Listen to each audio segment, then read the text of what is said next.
Asher coming at you today in Raid Shadow Legends. Welcome to the video, guys. I'm glad to have you all here today. Hey, I'm getting a lot of comments. I've been screenshotting them all. Sorry I don't have them all in front of me right now, but shout out to all of you guys who give me video ideas. I love and appreciate you guys sincerely for doing so. It helps me, you know, kind of squeeze the creative juice out of yours truly. So thank you guys. If it's an acting job, we should get paid. Yeah, you're gonna get paid in experience. I want to actually get paid. And a lot of you guys have been asking for an updated bomb tier list, an updated poison tier list, an updated HP burn tier list. So I thought to myself, let's try something new here on the channel and let's rank the top 5 in all 3 categories. So these are the best of the best, in my opinion, for each of these 3 debuffs in the game right now. I'm also going to give an epic honorable mention or shout out to the #1 epic in each of these 3 categories, in addition to the top 5 legendaries. Opinion. Let's start with the poisoners, guys. What do you say? I will also have timestamps, poison, bomb, burn in the along the line of the YouTube video, the timeline that is. All right, so poisons, right? I was going to rank them, but really all of these are going to be absolutely insanely good, right? So, I mean, give me any of them. You notice that there's something missing on my Knights Revenant champion page, isn't there? Isn't there something missing, guys? And a clue, it's not Caroline the Ringer. That's not what's missing. It's Calvalax, man. He still evades me. I still don't have Calvalax, dude. I love this guy. Even though I don't have him, in my uneducated opinion, he's still on the list and he might be #1. To be over, another legend, Calvalax? Grand Open, oh my God! Calvalax! Come to Papa a Calvi. I've waited so long for you, my friend. I've waited so long that I feel like we were destined to be together. He places 4 poison debuffs on all enemies for 2 turns at the start of each round. He has a 50% chance of placing a poison debuff on all enemies at the start of each turn. And then whenever an enemy places a poison debuff on this champion, instantly removes it and places it with a continuous heal instead for 2 turns. Oh my God. Calvalax, I'm so jealous of every one of you guys watching that has Calvalax. And everybody who doesn't have Calvalax watching right now, well, you can join me in my jealousy to everybody who does, can't you? He also has speed in all battles by 19%. He's got poison increased duration on the A1 with some heal as well for each poison on the target. Great for like a Demon Lord situation or a boss situation. He's got extra hits for each poison on the target, up to 3 extra hits on the A2. And then on the A3 and AoE, damage increases based on attack enemy max HP for each poison on the target or the subject. The subject. Yeah, King Calvalax. He's the king and we're all the subjects. So yeah, Pestilence is one of the most, is probably, I don't know, tied for the best poison passive in the game. I'm going to allude to another one that I'm going to get to in just a moment here. Actually, you know what? Let's just do it right now. The big fella.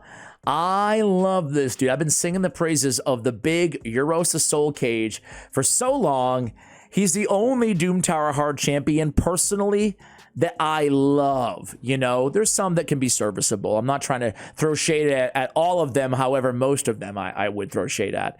But I think this guy is amazing and he absolutely belongs on the list. But I'm gonna do it again. I say it every time. Here we go again. Why do you look so sad, Euros? What happened? I'm fine. Talk to me, man. I'm fine. No, talk to me. Don't get all riled up. I don't know why it's coming out all loud and squeaky, because really. Oh, it's not easy being green? Aw, it's not easy being green. There's so many other wonderful colors out. I said fun. But I do love Euros the Soul Cage. He's got a shield on the A1. He's got an AoE with decreased turn meter under poison. He's got decreased speed under 2 poisons. He's got a stun if they're under 3 or more poisons on a 3-turn cooldown. He's got strengthen, ally protect, 3-turn cooldown. It's the best damage mitigation ability you can have in the game. There's a few champions that have it other than block damage, I guess, right? 75% damage mitigation for all allies with the strengthen and the ally protect. But the call of the cage, man, when attacked, when booked, He's a 75% chance of placing a poison debuff on the attacker for 2 turns. He has awesome provoke synergy and more poison synergy as well, decreasing max HP for Scarab King, blah, blah, blah. But man, there's nobody in the game exactly like him in terms of just pouring on the poisons. Doesn't matter how fast or slow he is. All he has to do is get attacked, right? And the reason he makes the list, because there's a lot of shit. There's Bad Alcazar's not on the list, right? Gerda Bogbrew is not on the list. There's a lot. Tomb Lord, Richtoff the Bold. I can name a million. Aothar, Dracomorph, a million great poison. A Cult Brawler throwback for you guys. There's a million that aren't on the list that have more poisons than he does. But Euros of Soul Cage can solo with his poisons better than any of them can, including, you know, Bad L, who's amazing. I still love Bad L, but, you know, he's right there in A+ tier for me. Euros, S tier. I love this dude. So good. So good. Anyway, did I convince anybody out there? I don't know. Next off. Oh, man, we're only like 2 champions deep. I got to speed it up here, Ash. Stop singing. Start talking. Theodore the Savant, obviously. Arguably the best poison champion in the game. AoE decreased speed on the A1. 2 poisons, poison sensitivity. And while we're at it, increased speed on everybody on the A2, and he's got increased duration and instant activation, poisons and burns, weaken if they don't have them, increased resistance based on poison, whatever. He's defense based, he's tanky, he's fast, he's the man. Theodore the Savant, he places poisons, poison sensitivity, and he activates them. What more do you want from me, right? I had to put a combustor. Right? I had to put either Eleanor or Xavier on my list. I forgot who it was. I had a collab and someone was like, dude, why are you always talking about Eleanor and you're never talking about Xavier? Come on, bro. And I'm like, because I like Eleanor more. That's why. To be honest, I like Xavier too. I think they're actually close, but I like Eleanor a little bit more. Primarily, actually, because of her A1. You have an irresistible HP burn for 2 turns on the A1, 100% land rate, just straight up. I know it's not the burner portion of the video yet, but come on, man. This is insanely good. An irresistible burn for 2 turns on the A1. Think about that. On the A2, she's placing poisons for 2 turns. A second poison if the attack is critical. Great. But then Combust just is simple and effective and amazing. It deals all poison to all enemies instantly. There's no damage penalty against bosses like Xavier has, right? So all in all, she's kind of squishy. You know, it is what she actually has decent defense, not so much on the HP. But overall, I love Eleanor. I prefer her as my poison combustor, and she is number 4 on the list. And then in no particular order, the last dude on the list, again, I didn't even mention half the good poisoners out there, right? I thought about maybe putting King Galkabar on the list. I like this dude a lot too, right? There's a lot. But I'm actually going to give it to Corvus the Corruptor. Yeah, that's right. The old witch doctor, or I guess just regular doctor, right? Right out of the Black Death. Too many names for the awful, I don't mean to make light of it. It was an awful thing in human history, obviously. Anyway, I digress. He's awesome. He looks freaking cool, right? He's got a decreased attack on the A1. He's got an AoE, increase the duration of all debuffs, increase the duration of all ally buffs, right? The medical miracle. Oh, I like it. I love it. Increase the duration of all those poisons. Why not? The reason he's on the list is look at this field research, guys. Attacks all enemies. He's defense based. He's nice and tanky. Easy to keep alive. He's got an AoE ×2. Each hit has a 100% chance when booked of placing 2 poisons. That's 4 poisons plus the poison sensitivity, right? I mean, that's a lot of poison with the sensitivity. For me, it took the cake. Decrease the damage enemies under poison debuffs inflict 5% per poison.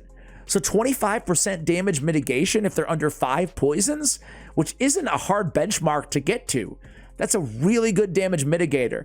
Everybody I talked to on the list so far, Cavalax, Euros, Theodore, Eleanor, they're offensive poisoners. This guy got a lot of support built into him as well. Defense in all battles by 32 on the aura. I wanted to give a nod to someone who's a little bit of a different poison champion. Man, there's a billion. As I'm talking here, I'm like, oh my God, there's a million others. There's a million others who I'm not giving love to. I really like Noct the Paralyzer. I could have made this a top 100, right? Good one. But either way, I'm going to stick with the 5 that I do. I do want to give an honorable mention to a couple epics. I think the best epic poisoners are actually going to be Taragi the Frog. He has a little mini if I'm going to put Euros to Soul Cage, you're damn right I'm going to give Taragi the Frog the shout out because he's got a little mini passive. It's like 1/10 of the passive of Euros to Soul Cage. However, it's a 50% chance of placing the poison on the attacker for 2 turns once per hit. Same thing, except for instead of 75, it's a 50 on Taragi, the Frogman, who's very, very good. I think he's one of the most underrated epics out there in the game. The other one I wanted to give a shout out to is for epics, and he almost actually made the list, is Dark Kayle. He almost made the list over Corvus the Corruptor. I was thinking, who do I want to go with here? He's got an AoE decrease attack. He's got a 3 poisons and poison sensitivity on a single target, but then he has the instant activation on his A1 too. So very, very strong. All right, guys, let's move on to the Bombers. Admittedly, the Bombers was a lot easier of a list to make because there's not that many good Bombers in the game. There is one who is head and shoulders the best, in my opinion, over everybody else, and frankly, it's not even close. Nishak Verminlord is the best bomber in the game by a mile. By a mile, right? He's got bombs on his A1, a chance to put 3. He's got an AoE decrease attack, decreased duration of bombs. We want bombs, obviously, to have the lowest duration possible, so decrease in duration is very strong. He's placing the bombs on his A3. By the way, these are 2 AoE attacks that actually do decent damage as well, right? So, man, he's got a lot going for him. Extra turn ability, placing bombs, and then he's decreasing the duration of bombs. Then he's placing more bombs, right? Bombs placed by this skill on enemies whose max HP is equal to or higher than 200,000 damage will deal double bomb damage. This dude can, like, 1 turn kill the hardest level of Bommel. That's what I use on my Bommel team. This dude, very good. Every time a bomb debuff placed on this champion detonates or a move places 2 bombs or 2 poisons for 2 turns. Sorry, you guys know what it does. The protected poisons on the Rat Plague just add insult to injury. This guy's bonkers, so good. It could be a list of 1. That's like big distance between number 2 and Nishak. All right, we got that out of the way. I've made my point. My second favorite is actually Gaius the Gleeful, but there's somebody else in the running as well, I think, for second best bomber out there. Gaius is cool. He's got the AoE, sleep, and the bomb. It's a 2-turn bomb, which I don't love, but he does CC them as well, puts them to sleep. Jester's Remedy is a really nice ability. Explosive Wit comes in there, and hey, it's 2 turns, but you can pick a target, ignore unkillable, and instantly detonate the bombs on them. Then he has the Mad Bomber passive. When attacked, 30% chance of placing a bomb debuff on the attacker that detonates after 2 turns. Instantly detonates all bombs on all enemies when he's killed, right? So what he makes up for in the 2-turn bomb, what he lacks in the 2-turn bomb, makes up for on the A3 in the passive. Gaius the Gleeful also has attack, as most bombers do, on the aura in all battles. All right, the other one that I said I think is close, and I think a lot of endgame players, it depends on where you are in the game, would actually prefer over Gaius the Gleeful. And that is actually going to be...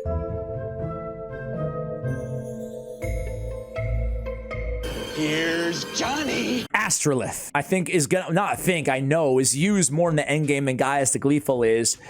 She has a really sneakily, deceptively good kit, right? On her A1 Assault Leader, fills a turn meter of a random ally by 15%, fills a turn meter of all allies by an additional 15% if the attack is critical. That's a very good ability. A 15% turn meter fill for everybody on the A1.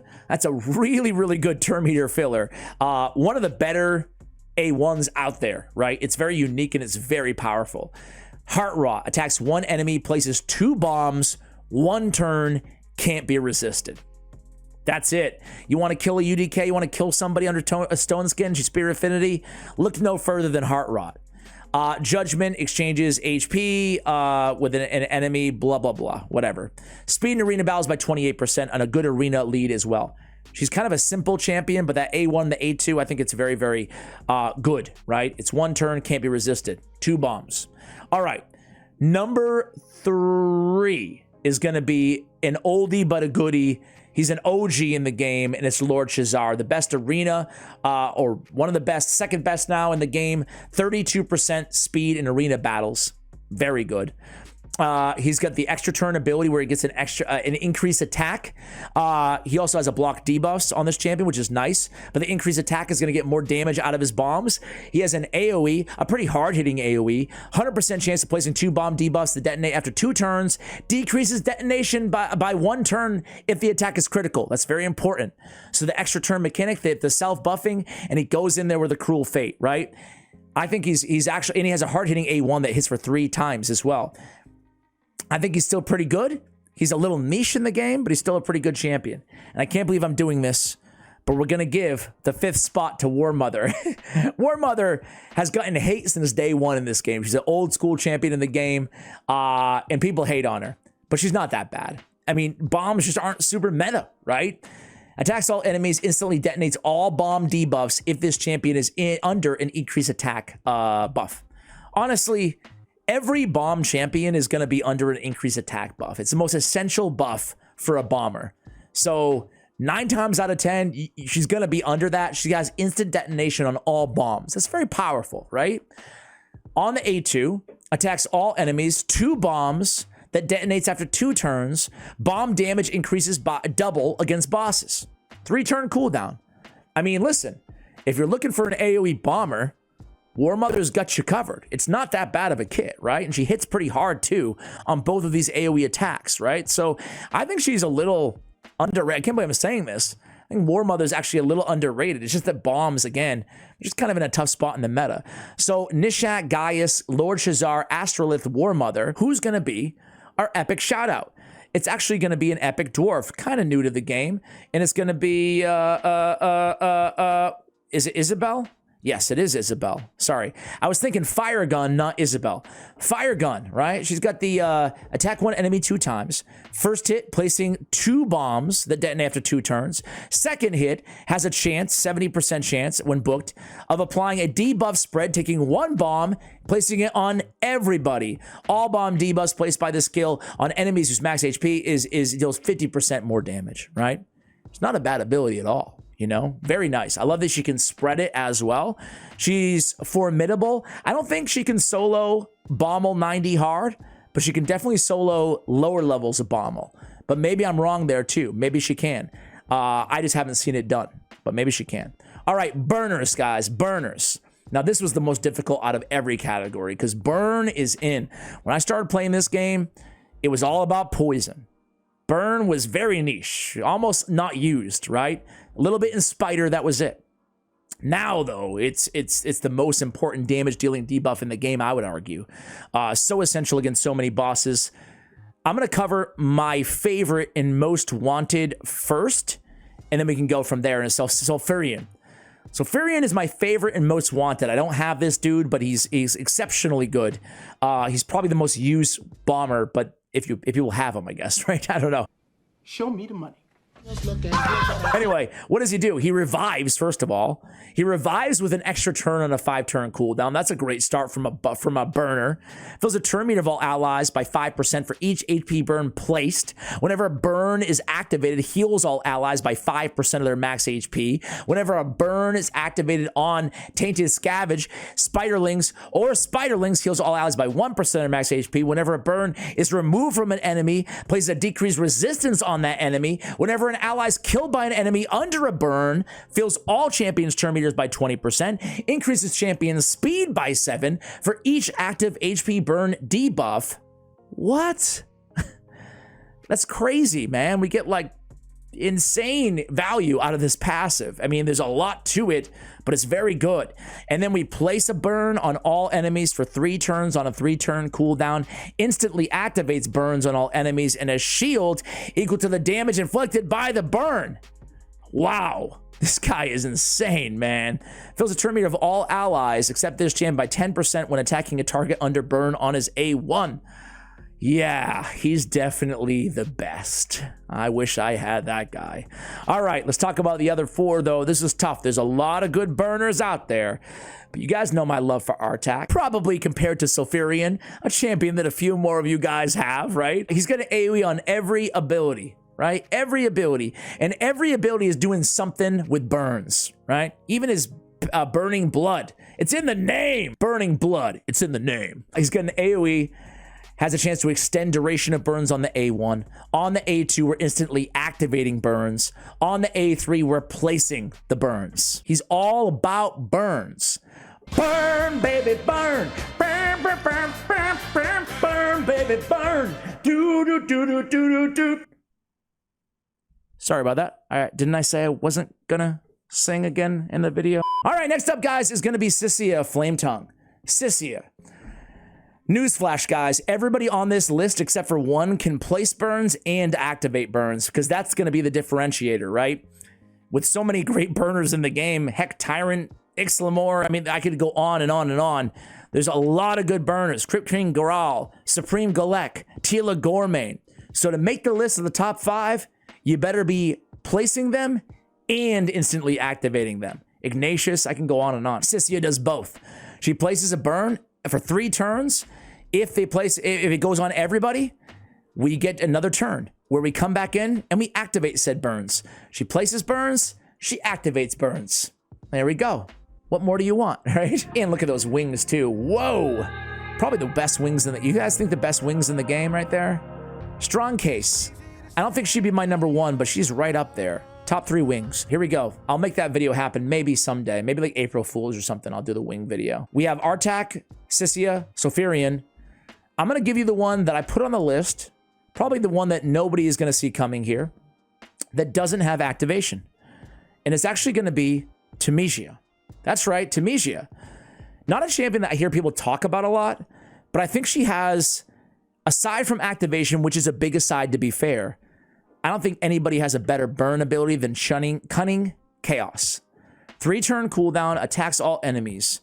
100% chance to place a burn for 3 turns on a 3-turn cooldown. 100% chance to place a stun on all targets with 50% turn meter or more. 3-turn cooldown stun. 100% chance to place a decreased speed for 3 turns on targets with less than 50% turn meter. I love this ability. Archer Queen has a similar ability on her A2, minus the burn.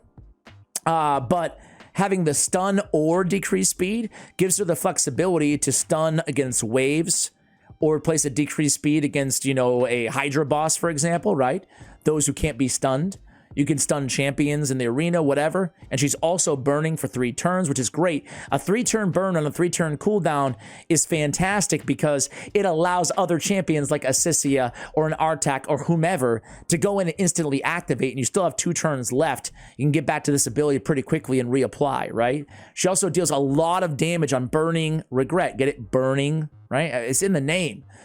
She has, whenever an ally or an enemy is under a burn debuff, this champion's immune to being CC'd.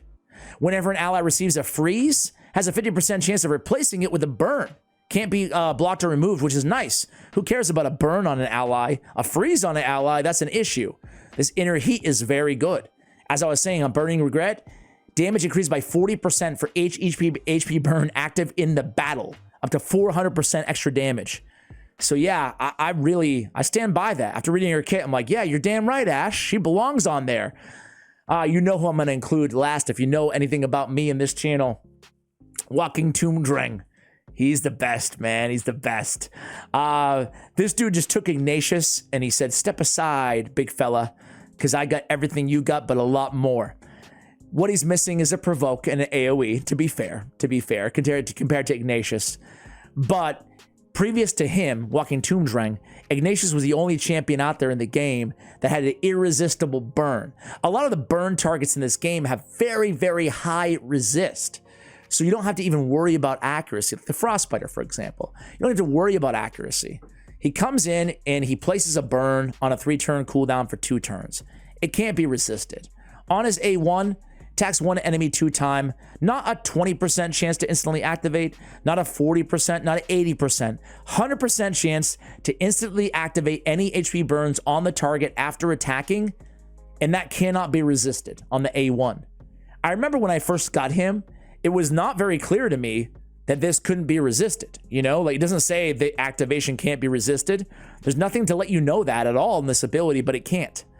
And then on the A3 Death's Balance, it's a great heal too. Equalize the HP of all allies, attacks one enemy, brought up to the highest ally, attack will ignore defense, blah, blah, blah. very good heal, is what I'm trying to say. He reflects damage as well. He's got HP in all battles. Yeah, I'm going to give it to Walking Tomb Dragon, guys. What do you think of my list? I shouted out a lot of honorable mentions as we went through this, but I will give my epics, which I didn't shout out. I think the best epic burner in the game is actually Skrank, personally. There's a lot of good ones, though. He's got an increased attack on himself if they're under a burn, which is nice. Got some decent damage on Sup on Blood. He's got a weakened big version on the A1 potentially. It increases if the target's under burn, which is nice to have as well. He's got a passive, increases champion's attack and crit damage every time a burn triggers on an enemy. But he has an AoE burn on a 3-turn cooldown, fills his champion's turn meter by 15% as long as one enemy is hit with a critical hit, helps him get back to the burn again. Why do I have him over Mordecai? First of all, it's incredibly close. Can definitely make the case that Mordecai's better in some situations. But for me, it just comes down to the Void Affinity, right? I'll keep it pretty basic for you guys. He's Void Affinity. You can use him on every level of Spider, right? Not to worry about affinities. Mordecai, you do have to worry about affinities. Mordecai's great too. He has turn meter fill, turn meter reduction, and he's got an HP burn and increased attack on a 4-turn cooldown instead of a 3-turn cooldown. Again, another reason I like Skrank a little bit more. Those are my 2 favorite burners for epics. Guys, there you have it. The best burners, bombers, and poisoners in the game. Hope you enjoyed the video. Let me know what you think about this combined list in today's video. Much love, and as always, take care, guys.